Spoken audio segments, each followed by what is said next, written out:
Hello? Hello? Hello? Hello, sir. Good morning. Sir, I'm audible to you? Yeah, sir. Okay. I'm also visible. Visible? Not visible, sir. You're Not audible. visible? Okay. Let me just see.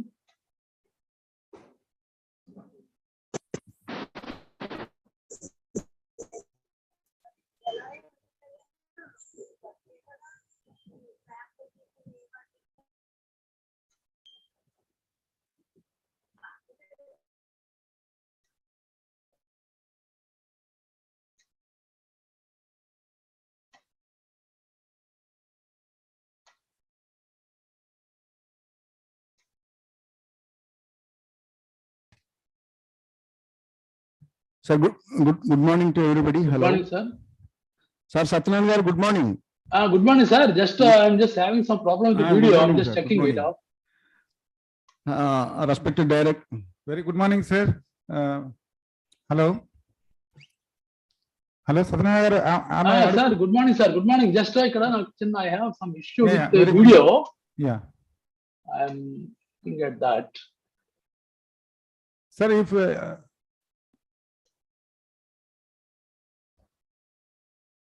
I think I'm audible to you, but looks like there's a problem with the video. I'm just okay, sir, please get it right, sir. Then we will start. Yeah. Just it might take a minute. I'm just trying to get it organized.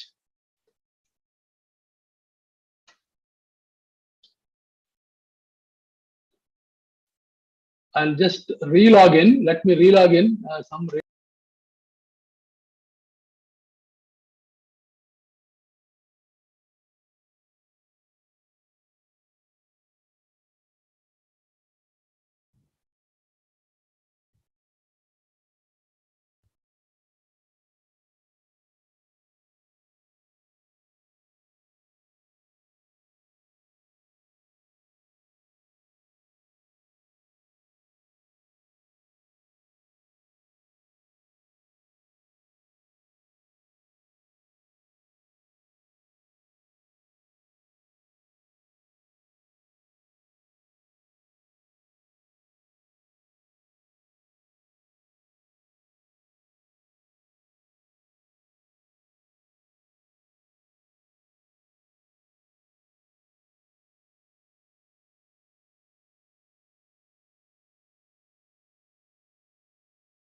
Sir ఒక్క నిమిషం ఇది video problem వస్తుంది sir లేదా system మారుదామని చూస్తున్నాను 2 నిమిషాలు పడుతుంది మరి some problem actually ఇందాక ట్రై చేద్దాం ఇది ల్యాప్టాప్ మారినప్పుడు ఇది ఇష్యూ వచ్చినట్టుంది ఒక వీడియో రావట్లా, దాని చూసి నేను చూస్తున్నాను. లేదా నేను ఓల్డ్ సిస్టమ్ మారిపోతాను.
ఒకసారి అబ్బాయిని రమ్మని ఒకసారి.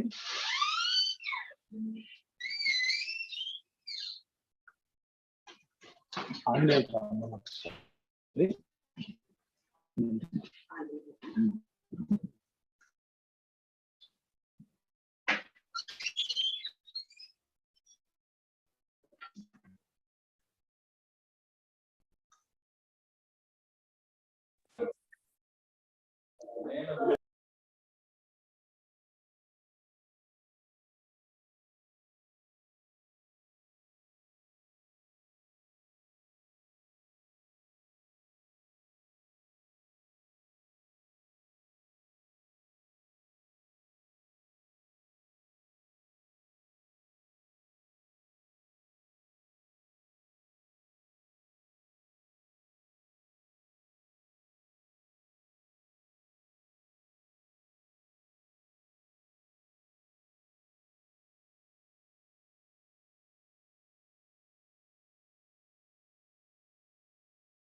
Yeah. Yes, sir. I think I am now audible and visible. I think let us now, Yeah. if everything is ready, sir, I'll start. Fine, sir. Thank you, sir. Fine. I'm now sorry. There's a delay. Yeah. Now I'm fine, sir. Good morning, sir. Good morning, Satyanarayana Garu. Welcome to CTRI and welcome to the lecture series of Azadi Ka Amrit Mahotsav that is organized by the CTRI. Sir, as a part of the celebrations of the Azadi Ka Amrit Mahotsav, and ICAR CTRI is organizing the lecture series from the eminent persons and to discuss about the contemporary issues in agriculture. And so far we have organized the 6 lectures and it is the 7th one.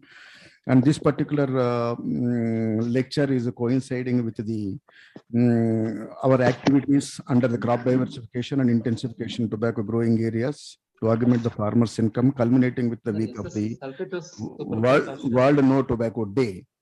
And so the title of their lecture is the processing and value addition in high value commercial crops and research priorities. Now I request our honorable director to give a brief about the speaker and also the topic and the activities. Thank you, Dr. Rao. It's my pleasure to invite all of you to this very distinguished lecture on a very important theme, which is going to be a critical issue of our institute mandate. It is our pleasure to have Dr. C.H.V.V. Satyanarayana Garu. He is a renowned agriculture engineer, process engineer rather. And we are lucky to have him. Only recently, 2 weeks back, RAC chairman also was suggesting us to have his lecture delivered over here so that some of our colleagues who are interested in post-harvest management of the produce will be highly benefited. So taking clue from that, we requested only a few days back Dr. Satyanarayana Garu, and he readily accepted our request, and he is now willing to deliver a lecture. Particularly on the value addition and processing and value addition high value commercial crops with a focus on the research priorities in the years to come. Then it's my pleasure to just briefly inform our colleagues in CTRI and other participants from other ICAR institutes about Dr. Satyanarayana Garu, today's speaker. He is well known. In fact, he doesn't need much of introduction. But it's our present duty to just briefly talk about his biodata. Dr. Satyanarayana Garu obtained his BE degree with distinction from TNAU, Coimbatore. Then he went on to complete his MTech from IIT Kharagpur, and then subsequently obtained Commonwealth Scholarship and completed his PhD from Massey University, New Zealand. See, that shows how competent he is.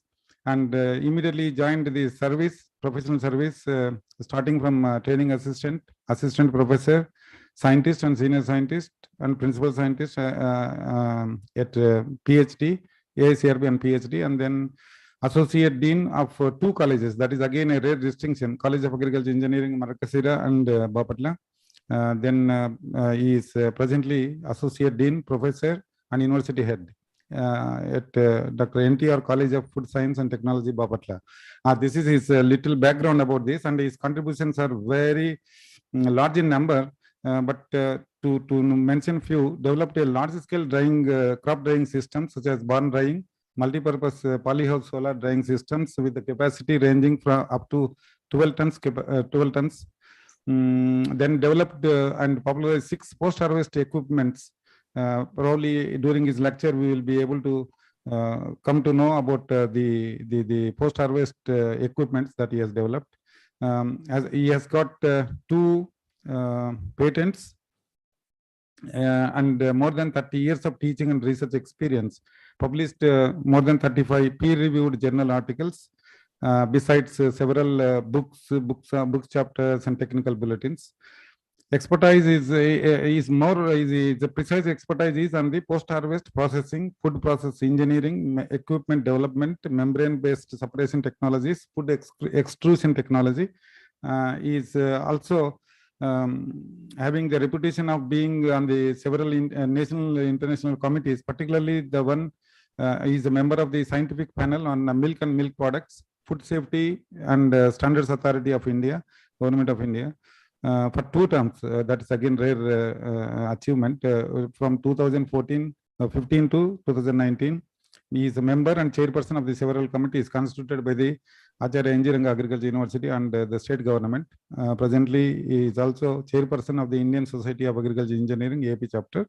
Presently, nodal officer representing the university for AP Food Processing Society, a government of Andhra Pradesh organization coordinating the Prime Minister's formalization of the food processing micro enterprises in AP. Awarded several awards, credited with several awards: AP State Meritorious Teacher Award, Indian Society of Agriculture Engineering Best Paper and Best Poster Awards, Angrao Meritorious Teacher Award, Royal Society of New Zealand Science Award, Commonwealth Award, and ISAE Fellow also.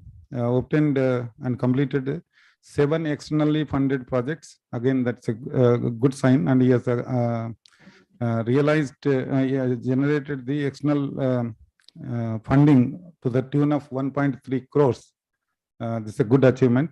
Luckily, we have got none other than the Satyanarayana Garu himself to make a presentation on important issue. I think most of our colleagues are going to be benefited out of his lecture. Now I request Dr. Satyanarayana Garu, please, you can now the mic is yours and you can initiate your lecture. Thank you, sir. Thank you, sir. Respected Director, CTRI, Dr. Damodar Reddy Garu, Dr. colleagues and the principal scientist and heads of the various divisions at the different CTR institutes all over India, and also the various other ICAR institutes. First of all, thank you, sir, for the opportunity given to me to just put some ideas before you. Since we have a mandate of giving importance to commercial crops, I thought it's an opportunity for me also. It's a privilege to be with you this morning and interact with all the colleagues of ICAR and the friends at various CTRI centers. Thank you, sir. I start with my presentation. Thank you for introduction as well. I'm just trying to make a bigger screen.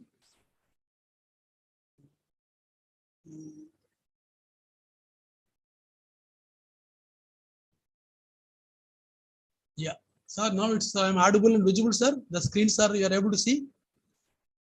As well as visible also. Shall we share your slides or you will be doing it, sir, from there? I'll share, I'll do from my side, sir. Okay, okay. Carry on, sir, please. Sir. So the topic today is processing and value addition in high value commercial crops.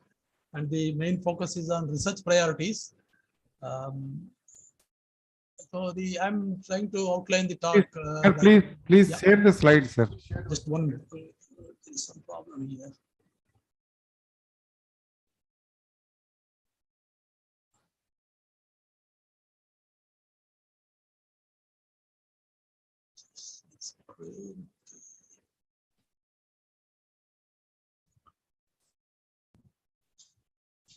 So, yes, sir. Now you got it. Yes, sir. Right, sir. Yes, yes. Come to first slide. Thank you, sir. Thank you. I just go back. Put it in slide. Yeah. Now I think it's fine now. Put it in slide mode, sir. Slide show mode. Yeah. Now, can you not see the full slide now? Still no. No. Okay. In the right side column bottom, there is one. Yeah. I'm just trying to do that only. Zoom slides here. Pass slides here. Now it's I'll just do.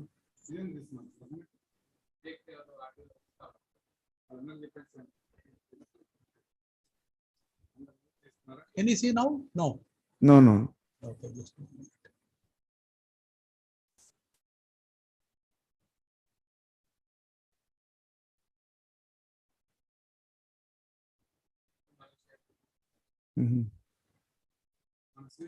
Sharing. Sir, yes, sir. Now, okay, yeah. Now Right, it's sir? fine. Right, sir. Thank you, sir. Thank you. So let's look at the the talk is value addition, processing and value addition in high value commercial crops. Research priorities, we will try to focus on that. So before we go that, I just wanted to just see the outlines of my talk today. Introduction, post-harvest processing, some aspects in crops, and some post-harvest equipment, although not the exhaustive list, just to touch upon, and then more focus on processing and value addition in specific crops like turmeric, chilies, castor, and ashwagandha. As I understand that these are your top priority crops as part of your commercial agriculture. And then the research priorities, we look into that. Then finally conclusion, sir. As we all know that the way we handle the agri produce is actually causing a lot of post-harvest losses and also leading to subsequent effect on the product quality, final product quality. So some of the primary handlings are really so poor that it is damaging the final quality of the product, and also a lot of post-harvest losses. Just to show you the way we are handling, we need to definitely improve upon from the current handling of the produce. This is another example how the banana bunches are stampede on a truck to load more as much as possible. But in the process, when they are ripened up, they lose the quality and a lot of wastage will be there. So we need to move up from this process, go for a better processes. One example is in the case of pomegranate and papaya. At least thank God that the people are using the wooden cartons on the left side of the slide. And similarly for papaya, the papaya fruit is individually wrapped with a newspaper, and then kind of a damage by touching physically, the fruits can be avoided. So this is really an improvement in the way we handle the post-harvest fruits. And interestingly, even for the watermelons in summer, they come in a huge heaps and bounds around areas. And these are put on a sand bed and frequently sprinkling water, which is scientifically quite reasonable to enhance the shelf life a bit. And also low cost way of using the sense of evaporative cooling. So this is one way, it's the development. And like that, we need to go for more and more developments and adoption of technologies for right from harvesting, post-harvesting, primary handling to the value addition stage. Now, why post-harvest processing and value addition is the basic. We all know that the primary reasons for that is, number one is to minimize the losses. A grain lost is a grain produced, a great saying. So we should be able to minimize the losses, and so post-harvest processing is required for that and handling. And second one is to enhance the shelf life for safe storage, because we need to increase the shelf life, and so that the produce is available throughout the year, throughout the geographies, wherever people want, they should be able to enjoy the fresh fruit or even processed product. And third one is most important one is to go up the value chain. This is very important, wherein here actually the Indians are lacking compared to the Western world, because we try to still focus on only primary processing or selling the fresh fruit as it is, or fresh vegetable or fresh commodity. So to move up the value chain, I'll explain briefly a little later what is value chain, how to move up there. For example, we know that there are two distinct aspects in post-harvest process as a whole. The one is the post-harvest processing, and the other one is the equipment. So we need to understand the science behind how to process and enhance the shelf life, right from physiology of the fruits to the processing technology, chemistry, microbiology, etc. That's what is processing technology as it is. And then, of course, we need equipment as well to do that processes. So this can be two different categories. One is the processing technology, the other one is the equipment required to undertake the processing aspects. And then when it comes to processing, again, we can kind of classify them as a primary, secondary, and tertiary processing. Even quaternary processing can also be thought of. Now, when we talk about value chain, like we all know that primary processing is basically cleaning, grading, and then putting in the market. Whereas secondary processing is kind of a milling, grinding, etc. And where the tertiary processing is more like a value addition to further, so that the convenience is there for the consumer, and consumer is willing to pay more money. I'll give simple example of a turmeric case. Turmeric, we all know rhizomes are available there. So rhizomes, after they're harvested, dug out of the field, they're cured or boiled and then dried and then sold out as a turmeric rhizomes. That's what is the primary processing. They probably clean and polish it and sell it as a turmeric dried rhizomes, which are a primary processing kind of a thing.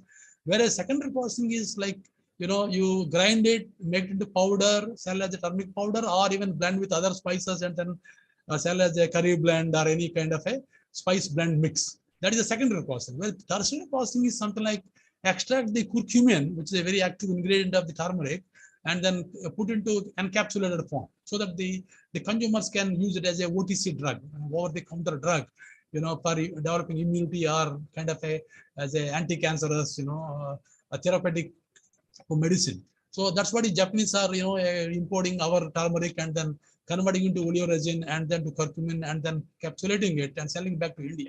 That's what is tertiary processing. So just imagine we have been doing mostly primary processing and powder making. That's it. We are not going beyond, powder making. So we need to move up the value chain. So this is an example like, like selling turmeric rhizomes to selling powder to selling micro encapsulated curcumin rich tablets or capsules, which gives you more money and also, a better convenience for the consumer as well. Similarly, I can give an example in chilies as well. Chilies, we know that chilies mainly sold as a dry pods or even powder. But if you can think of, extracting capsaicin and capsanthin, which are one is the capsaicin is the rich pungency part of the chilies and the capsanthin is the color part of the chilies. So if we can actually, there are methods of extracting separately and then we can use the capsanthin as a natural food color for, in bakery and cake items and all that. Whereas the capsaicin, which is rich in the pungency part, will go into the pain relieving balms like Amrutanjan, Vicks, etc. So that's how there are a huge number of industrial applications, but only farmers and only know that they're only bothered up to the level of drying and primary processing itself. But we need to have a whole supply chain so that the benefit gets to the farmer indirectly. So we need to have stakeholders like primary processors, secondary processors, and the tertiary processors. So even one example, we all know that, in villages, people use use the chili powder whenever robbers come to their villages. Women are very clever to use that to just dust the eyes of the robbers. Very clever way of doing it, right? The same thing, the Indian niche companies are exporting this type of oleoresin rich few milligrams of capsaicin is put in a pepper spray can, like our aerosol or our perfume spray cans are available in the US, which are sold about $7, which contains only about few milligrams of capsaicin. So that is a pepper spray, the women carry in their vanity bag and use it as a weapon to, control the thugs or, other stabbers, etc. So this is an innovation way of, producing a pepper spray can, copying our old technology of using chilies as a weapon in the rural areas by the women. So this is what is tertiary processing or moving up the value chain. So with the example of turmeric and chilies, we can take every commodity. Like we need to move up the value chain, go for high value products with a variety of applications which are convenient for the consumers.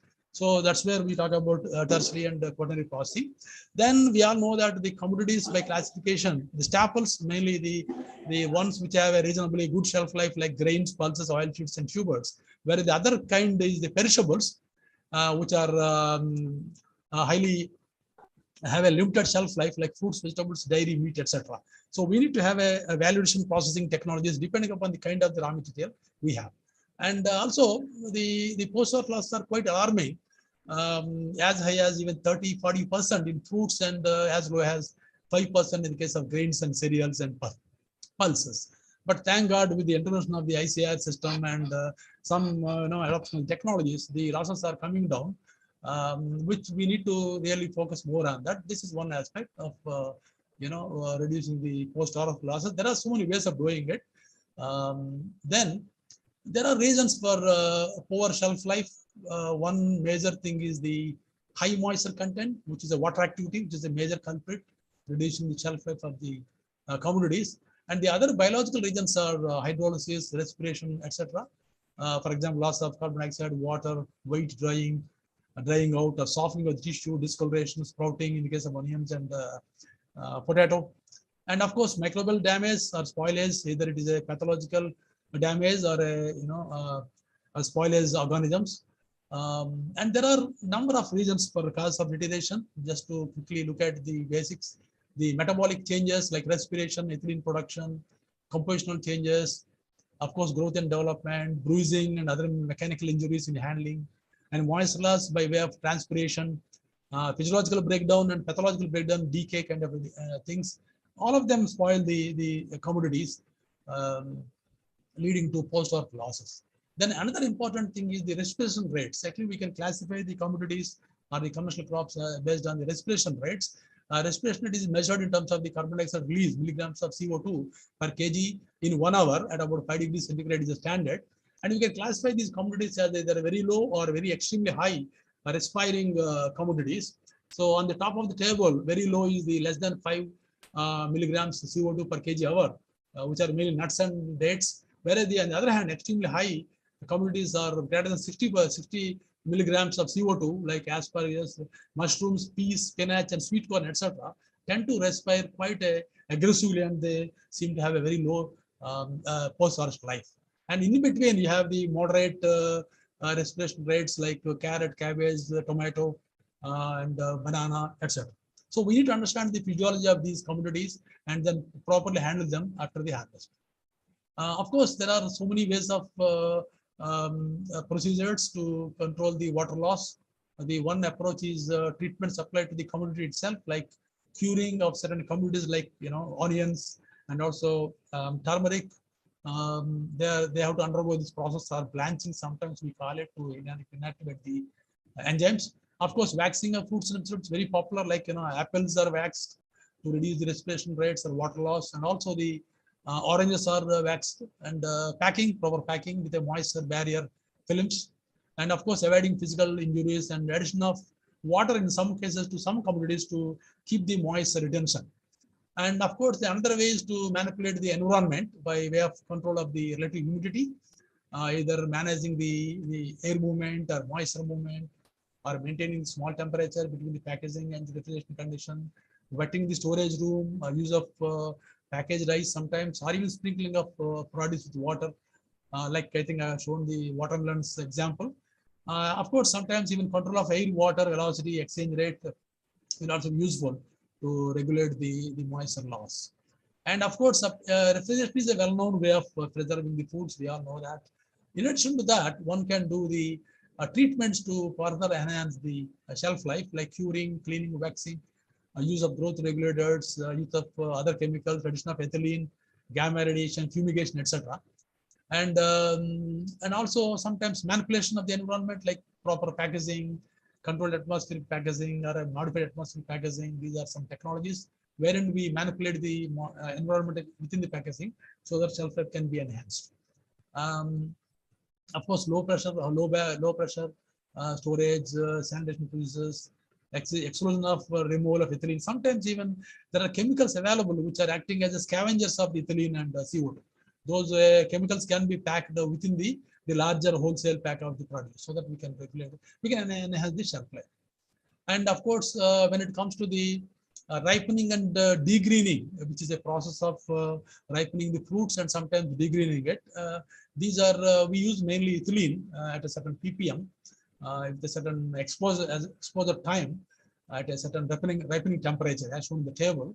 So for example, bananas require about 100 ppm with an exposure of 24 hours at about 15 to 18 degrees Celsius. Like that, there are time, temperature, dosage regimes are available for different commodities to undertake the ripening and the degreening process. Similarly, there are temperatures for storage of fruits and vegetables.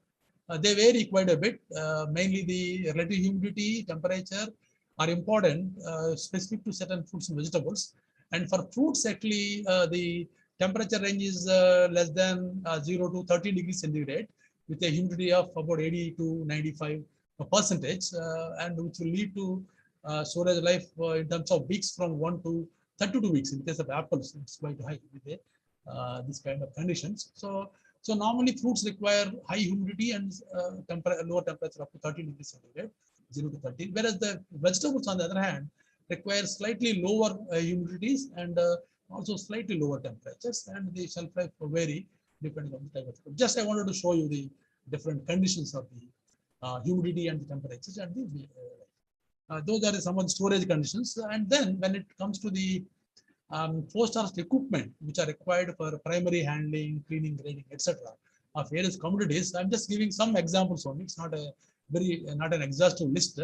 For example, the Pantnagar multi-fruit grader for the picture shown is for pomogranates, and most of these equipment are developed by under the ASRP and PhD, and also CPET Ludhiana, and some of the SAUs have done so much of literature is available. And micropulverizers and chili seed extractors and graders. There are extractors for tomato seeds and brinjal seeds as well. And similarly, some of the batch dryers for handling grains, pulses. And on the bottom here, the vegetable washer, mainly for root crops, for example, ashwagandha, or even carrot, tapioca, etc. Then the turmeric boiler curing system, and then cassava chipper for converting to chips. Then mushroom dryer. These are some of the post-harvest equipment available in our SAU and ICR system. And then when it comes to valuation, the most important thing is that we are still in India. We are still handling. We are doing only validation to the extent of only 7%. 7% in value terms, and in volume terms, very low, 2.5%, compared to the countries like China, 23%. Philippines, 45% Asian country, whereas the UK, 180%, they import our raw material. Like Japanese, for example, they import our chilies and turmeric and then convert into high value encapsulated curcumin or capsaicin forms, which are convenient to use in pharma and other applications. And the small scale, and the problem with India is that, I mean, this we have to come across, the small scale and unorganized sectors are accounting still 75% of the total industry. So we need to, work towards moving to the organized sector, and also try to link up these primary process with the organized sector, so that export of the quality commodities is possible, and valuation has to grow quite up. And even the government of India has a targets of increasing the valuation levels in terms of volume from 2.5% present. It is for processing the perishables, it will be from 6 to 20%. We have to move up the volume terms. Valuation, that is the processing, and valuation itself is it has to go again from 7 to 70%. Pure valuation, like into value-added products, blends and formulations. And then global food trade, we're still very low. 1% is really very low, despite of that we are the largest fruit and vegetable and commodity producing in a country in the world. And we have to move at least 3% global food trade, which is so that we can indirectly help the farmer.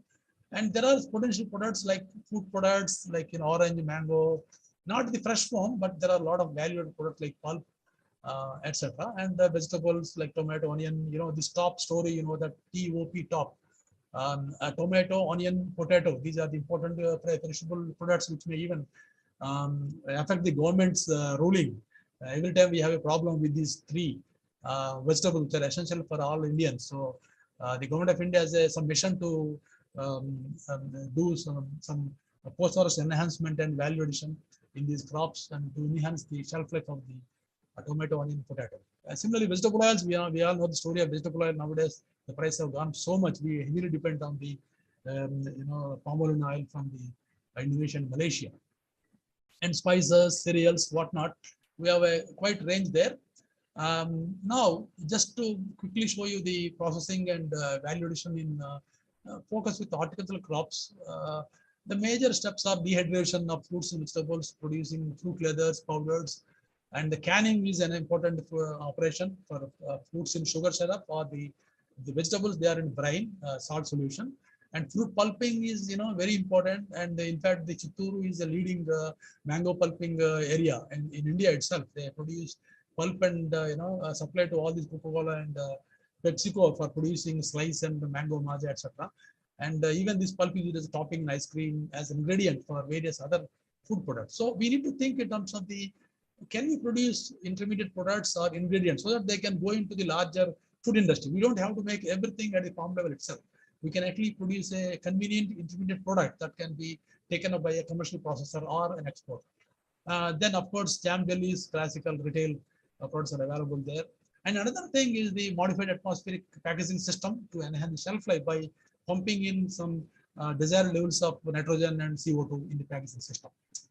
And then another important thing is to really achieve a good integration of the food processing industry. We have to use the every component of the commodity. For example, the peels, stones, etc. also produce a lot of antioxidants, high value ingredients, which are important. And so one should think of using the, for example, in the case of mango, peels are useful for producing pectin, which is a gelatin agent for making the jam and jellies. Similarly, citrus peels are used for essential oils.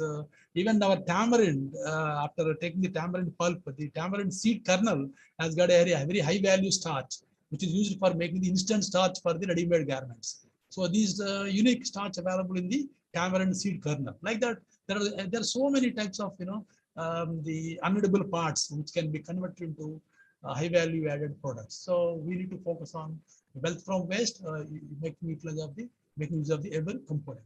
So these are some of the examples like pineapple, tomato, peas, etc.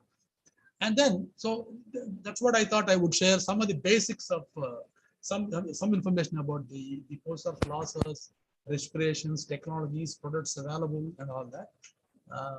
Now, what I would focus from now onwards, I wish to cover 3 different commodities.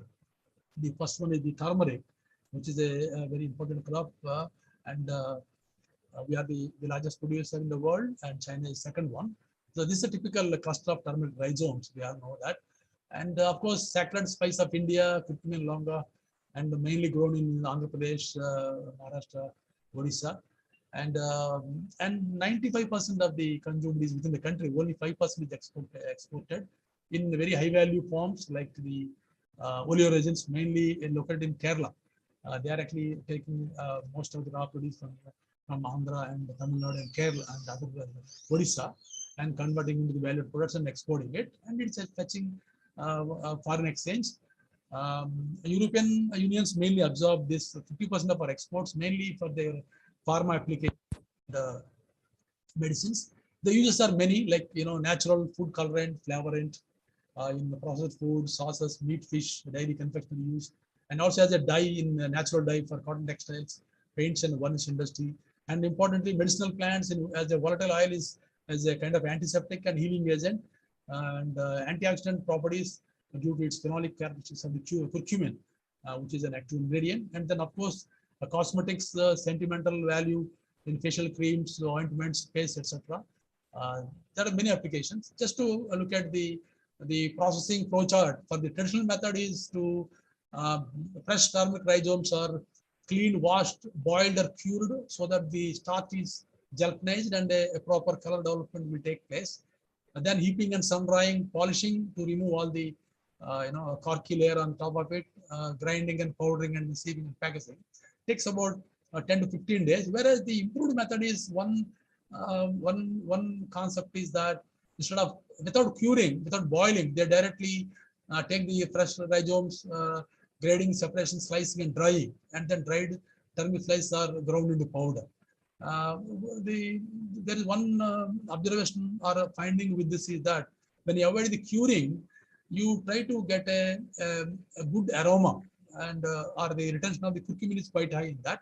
Whereas in the classical method of curing or boiling, the color development is really very excellent. So it is debatable whether which process is good, but both the processes have got their own advantages and disadvantages. Whether you cure the turmeric or don't cure the turmeric, simply slice and then dry and then grind. So in the second process, where we require high curcumin value, which is required for anti-cancerous formulations, the hygienic turmeric improved method is a better one, and the yield is quite high in the case of the improved method of the turmeric processing. And then, as I covered earlier also, the active component is curcumin, which has got a benefits like anti-inflammatory, anti-cancerous, lower arthritis, aging, depression, against depression, sorry, etc. And then the turmeric powder, we can actually put it in a solvent extraction process and distillation. Then we get a so-called essential oil known as the oleoresin, which is rich in curcumin and other volatile oils. And then it can be further refined to get into crystals, pure crystals forms of the curcumin, which is a nutraceutical, which is really very high value. So maybe a large quantity of turmeric rhizomes will lead powder, and then you get the curcumin, which is really very small quantity. So it is basically low volume, high value product, curcumin from the turmeric rhizomes, and the demand for curcumin is quite high. It is projected that it will go up to 800 million tons from 320 tons in 2012. And in fact, the industry report suggests that the market is expected to be valued at more than US dollars 1,003 millions by 2027. See, because of the COVID and all these things, everybody's talking about immunity boosting and all that. So the barista and all these big coffee chain networks are using coffee, cappuccino with healthy. Even our own Amul is making healthy flavored milk and all that. These are the innovations they are using it to boost the immunity by way of natural antiseptic.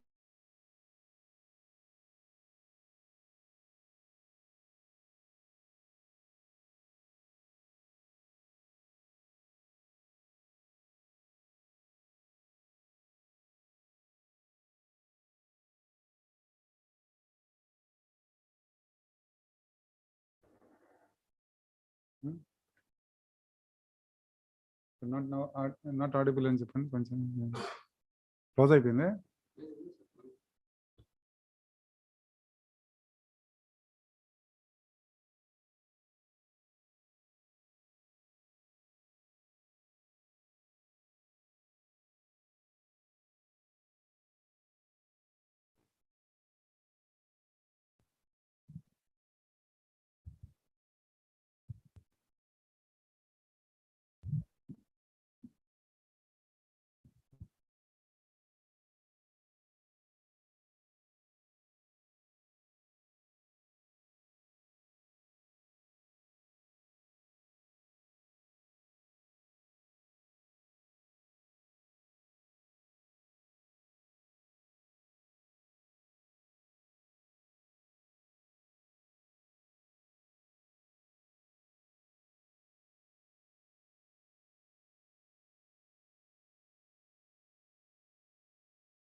Okay, sir, is it visible now?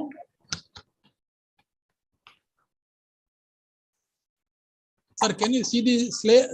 Can you see the slide now? Yeah, it's visible, but you have to switch on the screen, full screen. Slide mode, sir. Now, still not slide mode? No, sir. No.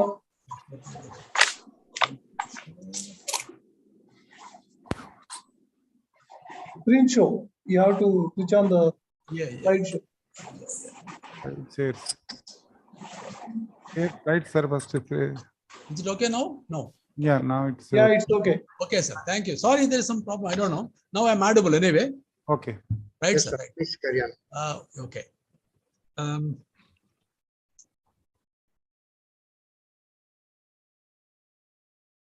Okay.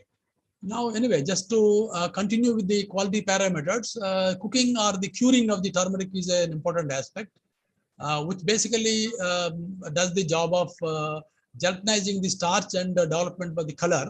The turmeric is usually boiled in a boiler.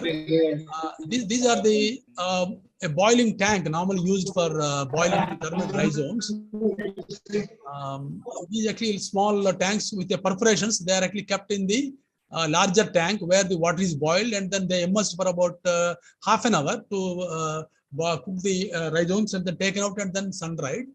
Now, in the over last half a decade, our own PhD center at Bapatla has developed a turmeric steam boiler, which actually uses the concept of generating steam using a diesel-fired burner, and then the steam is used to supply to the 4 tanks wherein we load the fresh rhizomes in there, so that the steam, the boiling time is reduced to only 5 to 7 minutes compared to 30 minutes.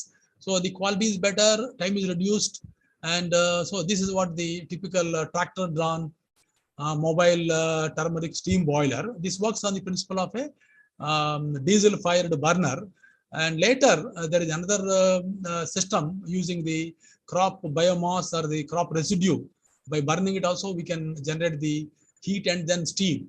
So there are two models. One is the one diesel fired model. The other one is the crop waste, like the turmeric sheath and other crop waste can be burned to do the heat generation thing. So these are a large capacity turmeric steam boilers. They are used in Kolipara and all these Satanapalli areas in Andhra Pradesh, and not only in Andhra Pradesh, even in Odisha and Maharashtra. These are now with the use of the large scale steam boilers, the time is coming down and better quality rhizomes are obtained. And after the rhizomes are cured and dried, they are usually graded into using a turmeric grader, which is a mechanical device, kind of a screener, to grade the turmeric into different sizes, like the bulbs and fingers having 2 to 3 centimeter length, and also polishable and unpolishable nulli, which is a small size fingers.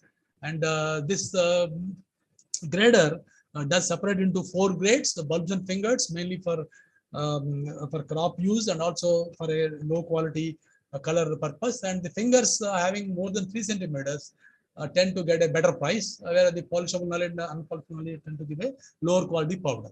So grading is a mandatory, especially for getting a better price. Then polishing is another step of removing the corky surface layer on the rhizomes, scales or rootlets, and to give a smooth surface, texture and bright yellow color. And normally from the fresh rhizomes, when you convert into curing, drying and polishing, you get about 20 to 25% yield. That is about 1/5 only you get the yield. And the farmers usually do they rub on the ground surface using the cattle, rolling on the thing and all that. But the best method is to use the turmeric polisher, which is a rotating drum in which by friction action, the rhizomes can be polished to the desired level. And then, of course, the grinding is a step wherein we use the hammer mills mainly to produce the grinders, the powders. And recently, there are cryogenic grinders are also available if you really want to protect the curcumin, to avoid the loss of curcumin at high temperature grinding. So the cryogenic grinders are also there. So depending upon the application, we can go for a normal hammer mill or the cryogenic grinders. And the quality becomes very important. For example, there are many standards like Codex Alimentarius global standards, and also the American standards, the ASTA, American Spice Trade Association standards. As per that, the externals or foreign matter should not be more than 0.5%, and mold by weight, excreta, other things are given there. Like that, there are standards which we need to follow. Either we are exporting to EU or to America, the standards have to be followed. And the products are many, from turmeric, as I've covered earlier also. We all know curry powder formulations like MTR, all these people are making a lot of the formulation, but the high value level, you look at it, the oleoresin, turmeric oil, curcumin, even the most exciting thing is the encapsulated water dispersible powders. So you can just, you can easily solubilize them at your own convenience. And of course, micro encapsulated spice oils and oleoresins. That's why the Japanese are dominating. They are actually importing our curcumin, our turmeric rhizomes or powder, and converting it to spice oils and oleoresins. And turmeric emulsions and cosmetics. I mean, these are kind of intermediate products which are useful in various, not only food applications, but in industrial applications like cosmetics, etc. And of course, haldi, as we know, haldi as an immunity booster in a cappuccino or a flavored milk like Amul has launched recently. Like a lot of these high-end, restaurants are also using the turmeric curcumin emulsions to just flavor it up and to give a immunity.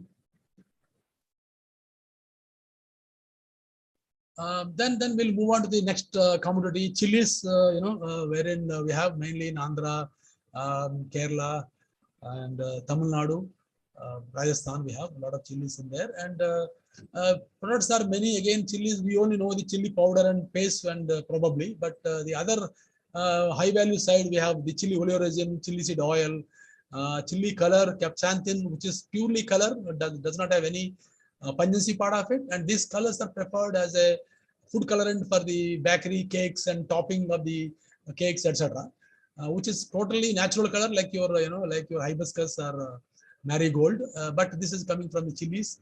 High pungency chili oleoresin mainly going into the pain relieving balms like Amrutanjan and the Vicks, etc. And of course, chili paste, chili sauce are some of the products, food use. And of course, for chilies, the most important unit operation is the drying of the chilies after it is harvested. And we all know that the most common practice is still is to dry on the open yard sun drying. But the Ekripon PhD at Bapatla, we have developed 3 different technologies for overcome this open yard sun drying, mainly to give a better quality of products like low aflatoxin content or zero aflatoxin content and better color, etc. So the first type is in fact, we have done a project on NADP using tobacco bombs. As CDRA is familiar with them, we actually conducted an investigation to use how to utilize the unutilized tobacco bonds when there is a holiday in tobacco and when there were not much utilization of the tobacco bonds. So you all know these classical structures of these things. We actually converted these unutilized tobacco bonds for drying chilies by designing required GI perforated trays and other things, and then modified slightly so that we can place the Jalis GI the galvanized iron wire mesh trays along the tires of the tobacco bonds. As you can see here, we load it so that there is a sufficient ventilation for a movement of the air from the ventilators in the bottom through the perforated trays and move up the top ventilator and get out after drying the chilies. Then we got actually a very good encouraging results. In fact, we demonstrated with the ITC in Tullur also. And in fact, the quality is quite good. Mainly the color is written is very, very good. And also the aflatoxin levels are really very, very low, which made the community highly export suitable. Another technology is the diesel fired mechanical dryers by using a cabinet type mechanical dryer, wherein we use the diesel fired burners to generate the hot air, and this hot air is circulated around each cabinet having 24 trays having capacity of 25 kg fresh chilies, totaling about 48 trays. And we have the fuel burner using the finite heat exchanger using the diesel. This is a typical pictures of the mechanical dryer, which uses the diesel as a heat source. So you have the burner here. You can see the burner, which sends which heats the hot air through the exchanger, and then that is circulated around the different trays of the dryer, and then we get the dried chilies. This is the mechanical way of doing it, but it's somewhat expensive. But when the chilies prices are ruling out about 200 kg, 200 rupees a kilo, 5 rupees per kilo is not much. But the only thing is we need to have a buyers who can pay for the better returns on the color and also the low aflatoxin levels. Then the main advantage with the mechanical drying over the open air sun drying is the oleoresin content is almost same, but the EOA essential oils of Americans color value is quite high, significantly high compared to the open air drying, 17,000 units compared to 12,000 units. This is a significant achievement, and the percentage of discolored parts is also quite low in mechanical drying, the 2% only compared to 10%. It is mainly gives an economic value to the farmers because 8% loss of color parts will give in some loss of money. So you get a higher discolored, higher color retention and also the higher or lower aflatoxin value. These are the advantages of going for the mechanical drying. And then in between barren drying and the mechanical drying, we have another alternative of using the multi-purpose solar polyhouse dryer, because solar energy is available plenty. And one technology is that to use the existing or kind of a basic principle of a multi-purpose polyhouse dryers. We all know polyhouse dryers are mainly to capture the shortwave radiation and then retain inside, and the temperature goes up, and then the drying takes place. These multi-purpose solar dryers have been promoted in the government of AP, mainly to achieve the low aflatoxin or aflatoxin free and high color containing chili pots. And this we have done it. And as you see it there are trays inside the polyhouse dryer, and there are ventilators in the bottom and in the middle, like your tobacco bonds. They are to allow the cold air enter and get heated up and then pick up the moisture and get out through the exhaust ventilators. In fact, there are turbo ventilators as well provided there. And these are some of the pictures we have demonstrated under the project there in our scheme earlier. These are the these are the ventilators, the top ventilators. which can be operated so that the moisture removal is accelerated. And then during off season, the top polythene sheet, white semi-transparent sheet can be removed, and then you can put up a 50% shade net, and then we can convert this into a raised beds and then go for the nursery raising in off season. And also we can even use for raising coriander also, leafy coriander in summer by using rose cans and system. So the reason why we call it as a multi-purpose polyosolar dryer is that it can be used as a dryer in chili season or for turmeric drying. And in off season, you can use it for raising nurseries in either tomato or chili seedlings itself, or even to raise the coriander during June, May, where normally we can't raise outside. So we can use this shade net covered polyhouse.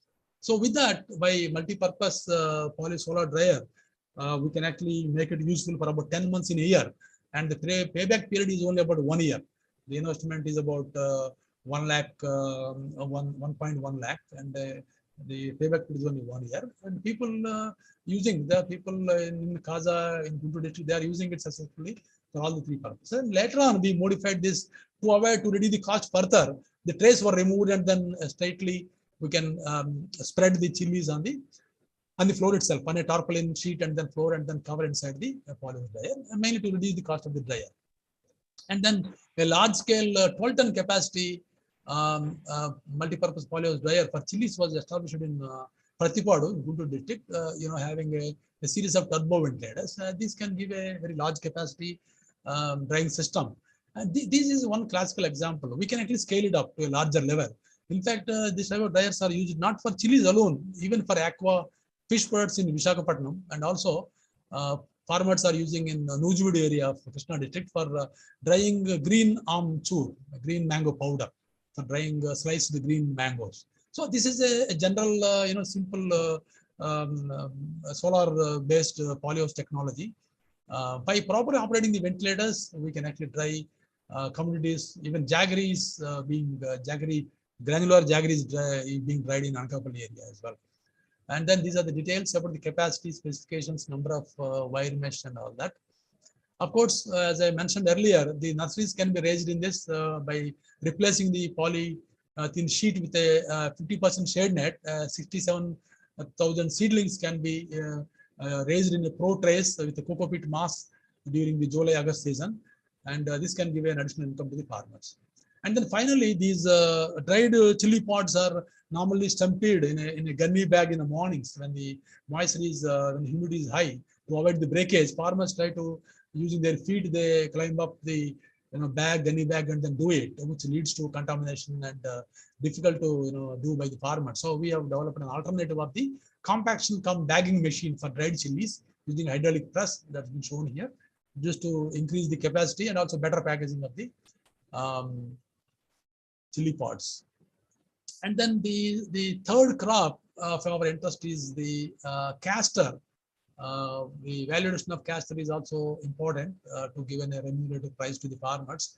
And we know that the non-edible nature of the oil seeds, particularly like the castor, is offering a lot of opportunities for industrial usages of these castor oil and castor oil derivatives. The economic value of the castor oil seeds, especially a means of extra income to the farmers, as it contains, industrial applications. So such a India is a gifted to have a soils that can support castor. And interestingly, the castor oil contains about 90% hydroxy fatty acid, which tends to be more like a lubricant, which is used in even aviation lubrication as well. And of course, we all know castor oil is a most traditional uses. We know that to stimulate the digestion and also relieving the temporary constipation. And several global research institutes looking at castor oil as an alternative source for replacing the petroleum-based organic chemicals. And of course, there are to produce castor oil is also used to produce derivatives actually in several areas of application like soap manufacture, detergents, cosmetics, paints, textiles, lubricants, dyes, plastics, and even pharmaceuticals as well. And so castor oil has got more into some food applications and more into industrial applications. offering scope for value addition. And this is a typical flowchart of a castor processing plant. It can do leaves this side, left side, and the seeds are crushed, either mechanical expression or solvent extraction. In the case of mechanical expression, you get the cake, which is rich in protein, starch, and some leftover oil. And this can go into fertilizer or lubricants or as a surfactant in some industrial applications. And the other output is the oil, which is a crude oil, which can be used to produce fatty acid, alkali esters, crude glycerol. And again, this crude glycerol will give the different grades of glycerols, which have again application in soaps and other industrial products. And then the leaves can be used for producing eri silk, eri pupal protein, like the other regular silk worms feeding leaves. This can also be used there. And there are a variety of valued products. Even biodiesel is a concept, like Gujarat GAU Anand, they have done some work on that area, biodiesel production from the castor oil and lubricants and additives, etc. And then look at the mini small scale castor oil extraction unit, having capacity can range from 1 to 20 tons capacity per day, castor oil processing capacity, castor oil seeds, cleaning the sieves, and then cooker, basically heating them up, cooking them up, and then conveying onto an oil expeller, a mechanical expelling unit, and then filter. You got a physically filtered oil from the castor seeds. Of course, nature's unique oil is the castor oil, and it is distinguished from the other vegetable oils by its high specific gravity, viscosity, and high hydroxyl values. And there are different lipid profile in this, which have a wide applications. So by manipulating the process of the extraction and the levels of the different fatty acids, one can make different oils suitable for different industrial applications. And then, so just to look at the flow chart, impurities, cleaning, flaking to enhance the oil recovery. Then first stage of oil expelling, you get the oil cake, and then conditioning the cake. Second stage of oil expelling to further remove the oil. Normally in mechanical expression, the recovery rate is quite low, about 50 to 60% only, unlike the solvent extraction where you get up to 99%. But the only problem with that is the cake contains residual hexane, which is not acceptable for some applications. So you get a second oil expelling, oil cake, crude oil, filtering or refining, you get a expeller pressed oil. And on the other hand, you can use the cake, the leftover cake, which still contains oil in there, you use it for soil extraction, wherein you get a 99% oil is extracted, and the de-oiled cake is used for certain applications, and solvent extracted castor oil, oil refining, refined castor oil. So this is pure oil, but it is done with the solvent usage. Then this flow chart I just wanted to give you, because there are n number of oleochemical are produced from the castor oil, which you can call it a biorefinery from traditional oils and fats. This is unique to it because you get a wide range of fatty acids with the methyl esters, which have a lot of application in chemicals actually. In the chemical industry, there are chemical extraction processes with which you can get a variety of the ingredients or the byproducts by what you call engineering the proper processing or extraction technology. So these have different applications, like for sulfidation, emulsification, etc. So just to summarize or to say that there are many derivatives that have industrial applications which contain hydroxyl functionality aspects can be produced by properly articulating the process technology of utilizing the crude castor oil. And then direct applications are many, like illuminant as an oil, and cathartic agent as a laxative, kind of laxative agent, lubricants, cosmetics like production of the carbon black kajal, cream and jellies, and also as a vehicle for parenteral administration of the steroids and hormones, and as a heat tonic. Many more applications are there, but we need to really understand the customer requirement and then try to produce not necessarily the final product, but the kind of a intermediate product that can suit the requirement of the industrial user or the end user. And just to give you an idea of the different derivatives, I have given a tabular format here. And basically the applications range from glamorous uses to areas of national security involving engineering, plastics, aviation, lubricants, polymers for electronics and telecommunications. So the applications are quite wide in there. And then, of course, de-oiled cake caster. De-oiled caster cake is a co-product of the caster industry, very rich in protein. But the problem with that is it contains other anti-nutritional properties, so that the caster cake, de-oiled caster cake, cannot be used for food applications. It can be used for industrial applications, however. But there are methods developed to remove the toxicity, so that the castor oil cake containing protein can be used. And there are techniques to isolate the resin, which is the anti-nutritional or the toxic component, so that you can get a toxic-free de-oiled castor cake. Of course, the isolated protein from the castor oil cake has applications in biofilms and as an adhesive, and sometimes can replace the soya protein isolate in some of the food applications as well, because this is an alternative, low-cost alternative sometimes. Then in terms of the de-oiled cake, some priorities are there, which involves a lot of chemical science applications, like extraction of the protein from the de-oiled castor cake using alkaline solutions of the sodium hydroxide. This is more like a chemistry work involving purifying the toxic materials from that. And then isolation of the proteins from the alkaline extract by precipitation process. Work is going on in this area.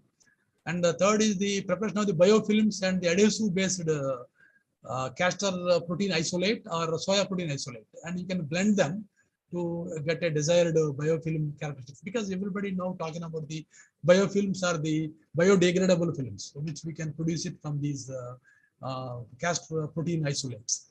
And comparative studies are going on the suitability of these biofilms for food applications, and also disposable or the biodegradable packaging material.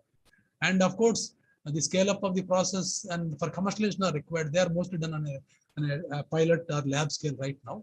And the other important thing is the biodiesel and derivatives from the castor is another research priority and interest of area.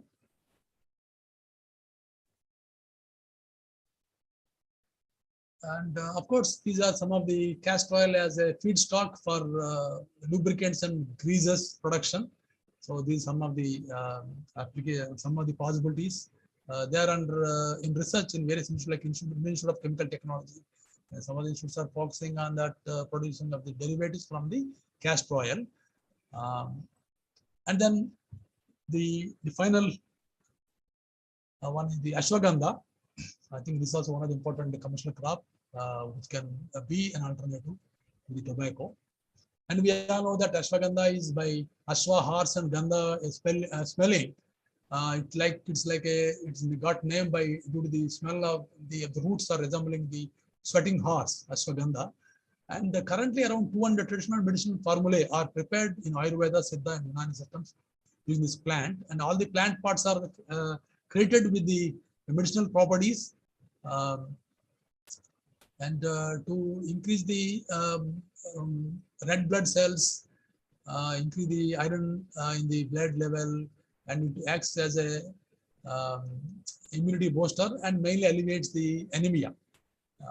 The active ingredient in the ashwagandha plant, both roots and the leaves, and also used mainly for to reduce spasms in lungs and as a solution for suffering from coughs and bronchitis and asthma. And of course, it serves as the aphrodisiac, cures impotency, and increases the sperm count, etc. Ashwagandha's anti-inflammatory properties have been useful mainly for rheumatic and arthritis patients. And all the Ayurvedic, medicines, the formulations have this ashwagandha as a major ingredient. And the uses are many. It has got anti-tumor activity, antioxidant activity, fungal activity, antifungal bacterial, and mainly antiviral, antioxidant, etc., anti-aging, immunity boosters, etc. These are the claimed effects of the ashwagandha plant benefits, and also health benefits such as the cholesterol, controlling cholesterol, reduce anxiety, relieve stress, diabetes, fighting diabetes, etc. Stimulates thyroid gland, reduces ocular diseases, anti-tumor, There are quite range of benefits that are being reported in the literature. Of course, they are already commercialized. Some of these. The question is the valuability of these products. Are they convenient for the customers is important. We have to think in that direction. The various unit operations in the processing of the ashwagandha are the harvesting, collection of the medicinal plant, grading, cleaning, washing, drying, either sun drying or shade drying, and then mechanical drying used for a short-term drying purpose and also to retain the active ingredient, grinding into powders, and then extraction or distillation either by hydro distillation, hydro steam distillation, or own steam distillation to get the active ingredient or the emulsion, and then packaging and storage. Chemical analysis can be conducted HPLC using GNC, etc., to really estimate the active ingredient in that. And of course, ashwagandha roots are usually in the primary processing level. They are separated from the aerial plants by cutting them into stems of 1 to 2 centimeters above the crown. And roots are washed and spread on the sun for some time for drying purpose. And they are cut into 3 to 10 centimeter size pieces. They will be shade dried. The root pieces are graded in 3 grades depending upon the active ingredient in there. Usually 7 centimeter long, 1.5 centimeter thick are the best grade, and then we have a 3 centimeter long, 1 centimeter thickness, and the shorter ones 3 to 4 centimeter long and less than 1 centimeter thick. These are the root pieces which are used for further processing, and then these roots are usually packed in airtight polythene bags for further processing. And flow chart again, roots, washing, cleaning, drying in oven at about 70 degrees centigrade for 10 hours, or a mechanical dryer, then pulverizing them in an electric grinder, getting the root powder, which can have applications for further in-based products. And the applications are mainly instead of there is a need for product development in this area, because we need to have a convenience, because ashwagandha as it is cannot be consumed. So it has to be either powder is to be used or fortified various functional foods like ashwagandha biscuits or ashwagandha churan balls, with some jaggery in there, so that they can be consumed. Because ashwagandha cannot be directly consumed. And ashwagandha beverage fortified with some ashwagandha powder or the emulsion. Then bakery and cereal products. Ashwagandha ghee is basically fortification of the ghee with a ashwagandha powder in there, not ghee as it is from ashwagandha, but you are using ashwagandha into ghee so that you get the immunity benefit and iron additional benefit there. And the ashwagandha dairy products, again, all of them are basically fortification of the dairy products with some ashwagandha either powder form or in emulsion form, mainly to enhance the enhance the immunity and other things. And as you see there, commercial products like stress aid, vitamin and complex, and all these kinds of different products, they're available for ready-to-use conversion, and there's a scope for coming up with even ashwagandha leaf juice is also being tried out. So like that, there is a product development angle to make use of the roots from that. And then there are possibility for enterprises in primary processing of the ashwagandha processing. Maybe we can involve some FPOs and other people as an agro industry, mainly to produce the dried plant parts and to sell as a dried twigs or a coarse ground parts. And then on farm level it can be done, basically primary processing. Then they can be supplied to another intermediate processor or exporter, where they will do all kind of extraction and all that. And even herbal pesticides are one possibility with this, along with other neem and things like that. And then herbal foods like sugar or low sugar sweets, drinks are also of sought after in the market. But we need to really arrive at the quality product. That's important. To make use of the either parts, the leaves or the seed or the roots of the ashwagandha. So these are the broad ideas I thought I would share with the core processing and value addition of the different commercial crops. With that, I've just come to the final slides of my presentation. The focus is mainly on the research priorities which are important. And we shift on to these crops. We need to think in terms of the total value chain, like integration of the crop production to post processing, value chain, value addition, and then products. So there are, I think, broadly 4 pillars of research priorities for commercial crops to move up the value chain. Broadly, one is the varietal selection or hybrids development suitable for value addition and processing. And the second is the product development, like which are convenient for the consumers, tasty enough, and self-stable. And third is the process development. You need to have a chemistry background in that, and research, having chemistry knowledge, and then develop the processes so that it can be scalable and then the product can be made. And then fourth one is the equipment development. Of course, we all need equipment to commercialize the processing of the different companies. So we need to work in terms of the multidisciplinary approach required. We need to provide solutions related to the value addition. We need, chemical engineers or food process engineers, chemists, biochemists particularly are required to really understand the various interaction of these ingredients to arrive at the product. So just to quickly run through, not many. Right now we have a considerable information available in the ICAR-SAU system, particularly for primary processing. It is better to build on that by having a collaboration and partnership with the existing machines available, or you can even adopt them. Some of the machines can be adopted by refining them. And of course, selection of the varieties, suitable varieties, hybrids, mainly to produce high value, high total solids, because so far we have been focusing on the high yielding varieties. But now we need to think in terms of high total solids or high active ingredients also, mainly to develop a good products having commercial value, like for example biodiesel from castor, varieties which can give more biodiesel containing ingredients. And similarly, we should also focus on the secondary and tertiary processing. There is a need to study the interaction of the various biochemicals to know the process optimization, improve quality, better equipment design. For example, microencapsulation of the curcumin ashwagandha is a very challenging area, wherein we can produce a very high value microencapsulated products like curcumin and ashwagandha. Similarly, we should also look into the product development, self-stable food products, mainly ready to use ashwagandha based products. And of course, research in automation for precision control in primary and secondary processing is also one area we are looking at. And of course, again, efficient processors and cost-effective equipment. Mainly, we need to have a package of technologies for value addition in commercial crops is the way to work. And of course, sensors are becoming very important nowadays for objective assessment of the food safety and quality during processing. And another important area is the extrusion technology, the one that is used for producing your kurkure and all kind of ready-to-eat snack foods and breakfast cereals. This can also be used for producing value-added products for commercial crops, particularly ashwagandha and other products. And of course, non-thermal and minimal processing is an area in food processing, which involves retention of the active ingredients. So there are hardened technologies like high-pressure processing, pulse feed, ohmic heating, radiation, etc.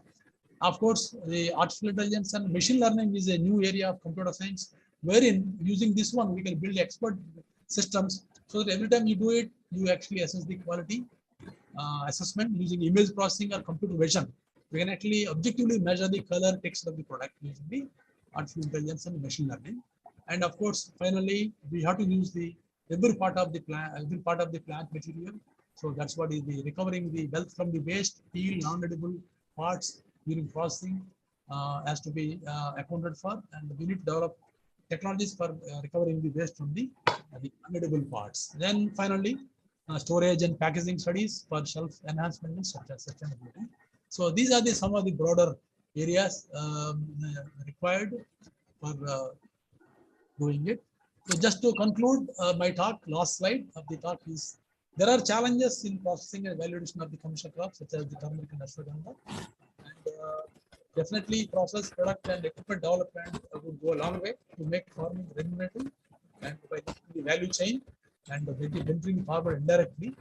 Therefore, we need a holistic approach really with a backward and forward integration of the farming, processing and marketing would really enhance our market and also better partners. So one example is that I am always glad that tobacco is a classical example, right? Tobacco board, tobacco, very well, developed process, but because of the issues with the tobacco, but we can actually replicate the same model with the other commercial crops also by nicely integrating the industry and the farmers and incorporating the various processing technologies for carrying on the value addition.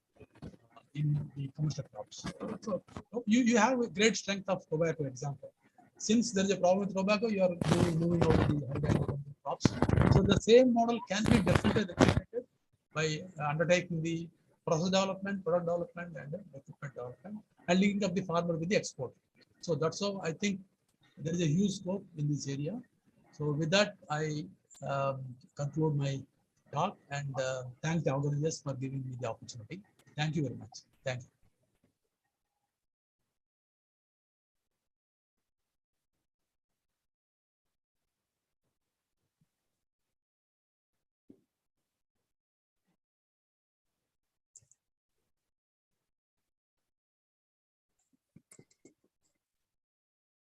Thank you very much, sir, for nicely covering all the 4 major crops of importance and having the high commercial value, starting from the primary processing, secondary processing, even the tertiary processing, and focusing on the research priorities. Now, I will request our director to continue the. Okay.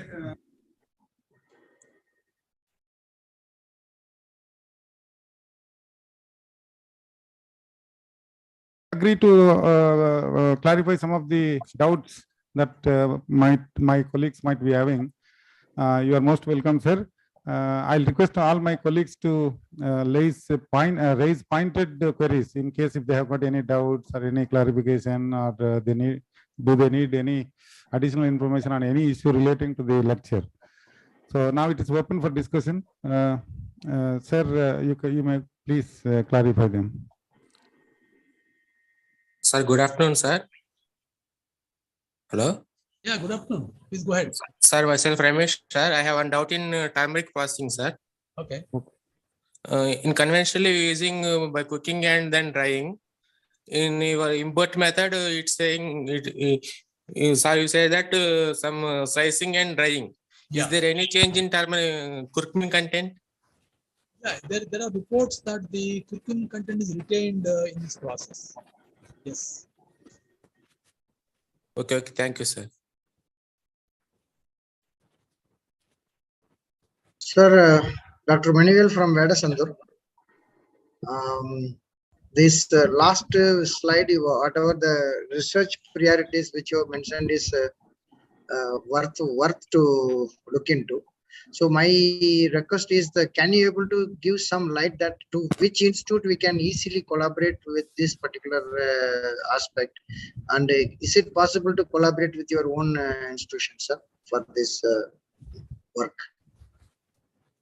particularly the mechanical portion with value addition? Yes, sir. Yes, definitely, sir. Actually, there are primary processing wise. We have a CPET Ludhiana, Central for Processing Ludhiana, and our own essays. In fact, we have done quite a good work in chilies and turmeric primary processing. We have almost all the equipment available for them, almost. And in terms of chemical processing, value addition, high level processing, you can think of the Indian ICT Mumbai, Indian Institute of Chemical Technology Mumbai. And you can also CFTRI is one institute. They are doing tertiary level processing. And we also have these NIPTAMs. NIPTAM is a National Institute of Food Technology and Entrepreneurship Management. One in Haryana, one in Tanjavur. So 2 NIPTAMs are there. CFTRI Mysore is there, and our own ICR, your own ICR, CFTR, and CPET Ludhiana, and from our own university we have. It depends, sir. Really, primary processing, mechanical device development, we are quite good at that. And in our own food technology college, we can help you out in terms of product development. Particularly any particular product development is convenient to be used by the consumers. So it really, we have a set of institutes which can do, we can collaborate for any information, as I mentioned earlier.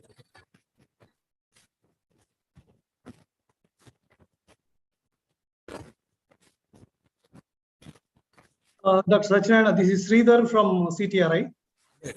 Yeah, the talk is really nice. You highlighted all the valuation and the processing we have to take up. But you have mentioned 3 research priorities, mainly the varietal selection, hybrid development, and product development, process development, equipment development. Okay. So at present, we are a crop research institute. And most of these crops are mandate of some other institutes, and we were asked not to duplicate the research which they are doing. So if you see the research priorities, we need more of process engineers, food technologists, and chemists if you have to develop these product or process development or equipment development. So what are the gaps we can address as a crop science research institute? Yeah, see, basically the focus I have mentioned is processing side, because on the crop production side there are issues that because my focus is mainly on value addition. Therefore, as you said, we need a interdisciplinary team. You can't do everything. Definitely, you need a tie-up and partnership. When it comes to the processing and value addition, for example, tertiary processing. So you have to have a team of people who can understand the chemistry behind it, and then probably work with that. Because if you are a breeder, if you are developing a variety or a selection of a variety, you have to work with them so that your total solids in the product are higher, or total active ingredient is quite high in that. So the development, see, earlier the focus is mainly on yielding varieties, but now the breeders have to work with the biochemists and arrive at the process of development of the new varieties. So it is an interdisciplinary work. And I don't think, because you are being a pure crop institute, I know that there are definitely, you have to liaise with other institutes, because you can't have a brand new institute focusing only on that. And in that case, even CPET can help. CPET Ludhiana can help. They are doing some work. Even CFTRI Mysore can do work. So you can give bits and pieces and probably work, liaise with them, and then develop and probably connect all the dots to really move from your crop farming to final value-added product. Yeah, it's a teamwork, basically. Of course, more of collaborative work as of now, as you mentioned, with ICT, NIN, CFTRI, and all these. Yes, yeah, because if you want to be, holistic, because being a crop institute, I know you have to work with others. Yes. Thank you. Sir, Namaste, sir. This is Sarala from CTRI Rajahmundry, sir. Very nice talk, sir. But particularly, you have mentioned all different aspects related to our future mandated crops. It's very good, sir. Sir, actually, you were mentioning about that turmeric processing. The time taken in during this boiling boilers is more, I think, compared to the steam boiling is more compared to the normal traditional boiling. Is it like that, sir? Actually, the traditional boiling takes about half an hour to 40 minutes, whereas the steam boiling takes about 5 to 7 minutes. Steam boiling is faster. Faster, sir. Okay. Okay, thanks. Sir, another thing, actually, you are generally turmeric leaf oil is also there. Because generally turmeric oil, all other institutes are working. And so maybe as an institute which we want to work on the other areas where other institutes not working, means maybe turmeric leaf oil, which is one area which we can concentrate. Sir, what is its prospects? Yeah, well, in fact, have you come across with any of the literature? In fact, one of my earlier 3 years back, one of student worked on PhD on utilizing the turmeric leaves as a biodegradable films. She has converted the starch in that and then made into biodegradable films. Can be mixed with other fibrous materials. Okay. That can be done. Yeah, that's one possibility of leaf oil. What about leaf oil, sir? Leaf oil, turmeric leaf oil. Leaf oil, yeah, it's economically yield-wise, we have to think. I'm not very sure about that, but there's a potential for that. Because how much yield you will get, that's number one. Number two is that the intensity of the flavor in the leaf oil. It will definitely have some utilization, because the flavor, diluted levels in leaf oil, will tend to contribute in some products. But there are studies, especially for utilizing the turmeric leaves for as a biodegradable calcium films. Okay. can try that literature, you can get some information. Yeah, only leaf oil I saw. It's a new area which you are telling, films. Yeah, definitely. You know, basically biodegradable films is the major area nowadays. Yeah, it's a very good area, I think. So that's you can think of that. And, leaves, yeah, but as you said, yes, every part of the plant has to be thought of. Yes. Then only viable in terms of the Thank you, sir. Thank you.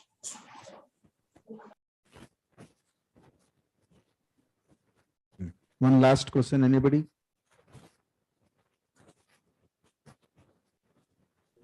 Okay, sir. If there are no questions, I'll ask the director to give his remarks on the presentation. Thank you, Dr. Rao. And we had very not only excellent but also very stimulating lecture on processing and value addition in high value commercial crops with reference to chilies, turmeric, ashwagandha, all the crops which are going to be covered under our mandate of this institute. First of all, let me express my really sincere thanks to Dr. Satyanarayana Garu because he made perceivably a good effort, painstaking effort in pulling up all the information relating to the processing, then value addition, equipment, product development. So many issues have been covered under in this lecture. And I'm sorry, sir, first of all, because I had been attending to calls from Delhi because one of our honorable ministers from central government is visiting our institute shortly. So I missed some portion here and there, a few slides in fact. But the ones which I attended appear to be excellent for all of our staff members here, particularly chilies and turmeric processing. Some of the equipments that you have shown us, that stimulates interest as to how to go about the product development, and also the processing techniques, multi-purpose dryers, which you have talked about.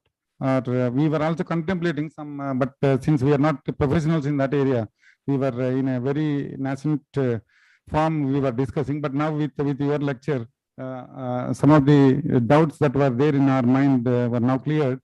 So with your inputs on various issues and also the various applications for castor oil particularly, that has been the issue for the last 4 or 5 years. Our Prime Minister is also often discussing about the prospects of value addition in castor, because he was referring to one of his lectures, he was referring to castor that is being exported to the China, and the same exported quantities after the value addition is coming back to India with a value addition of 12-fold. That's a huge prospect. In case if we are able to develop some techniques how to derive the second order derivatives from castor oil and then find the applications in various fields, as you talked about many, in fact, lubricants, textiles, pharma, soaps, detergents, whatnot, whole range of products. We can make encapsulation technology, encapsulants from the castor. Again, it's going to be a very important one. Likewise, turmeric also oleoresins extraction, then formulation, and also curcumin content, how to retain the quality and how to retain the color in chilies during the process of drying, processing. I think whole range of issues that were there in our mind are now, I think, made clear.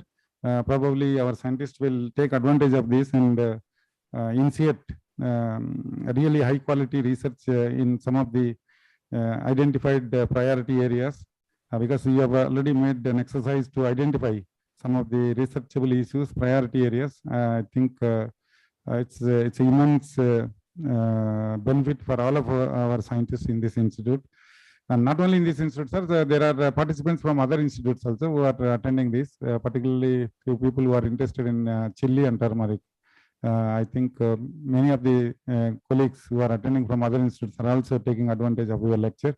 With these few remarks, I feel once again I don't have the words to express. Sir, actually, this is a new area for all of us, and today is a first meeting, first talk. Probably we will be troubling you time and again in future too, because you are one of the honorable members of RAC also. We will be coming back to you time and again, trouble you in seeking the advices, in fine-tuning the research programs of this institute, particularly in the area of post-harvest management of the turmeric, chili, particularly, then even ashwagandha. So today, with the today's lecture, we are now, I think, clear little bit as to how to go about this important area of our institute. So thank you very much, sir. Once again, I think if time permits, we will invite you, sir, maybe in short period of time, invite you to this institute physically, because online lecture, virtual meetings, probably you may not be making certain things clear. So next time around, we will invite you for a physical meeting, and that time around, our colleagues can interact with you and seek your advice, seek your inputs in fine-tuning their research programs. So with this, again, once again, I thank you, sir. We look forward to you for good inputs in future too. Thank you very much. Chairman sir, if possible, a PDF of this presentation may be circulated to our scientists so that some of the issues, particularly the last 3 slides, are very important. That can be. Then, with the permission from the speaker, if a speaker says has no problem, then we will. Yeah, we can make even copyright in that upper the top, so that others cannot use like that. Okay. Satyanarayana, can we share some of these slides to our colleagues? Sir, it's privilege, sir. It's my privilege, and I am being RAC member of your institute. In fact, it's for the benefit of our institute only. That's been. Okay, that's fine. Okay, thank you. It will be shared to you. You all of you. You can take certain inputs from that presentation. Okay. Thank you, sir. Thank you once again, Dr. Reddy Garu, Rao Garu. Sir, before concluding this particular lecture, it is a privilege to propose a vote of thanks on this occasion. Thank you very much, sir, for your excellent presentation covering the various aspects of the processing, value addition in the high-value commercial crops. And indeed, your lecture is very much beneficial to all the scientists and who are going to initiate some work in this direction. And on behalf of the director and on behalf of the scientists of the CTRI, I am highly thankful to you, sir, for readily accepting our invitation in a short notice and giving a very excellent lecture in the high-value commercial crops. I'm thankful to all the heads of the divisions and scientists and who attended this particular meeting and take the advantage of the presentation and making this lecture a success. And I thank the director CTRI for his support in arranging this lecture and his support in making this lecture successful. Thank you very much, sir. Thank you. Thank you, sir. Thank you.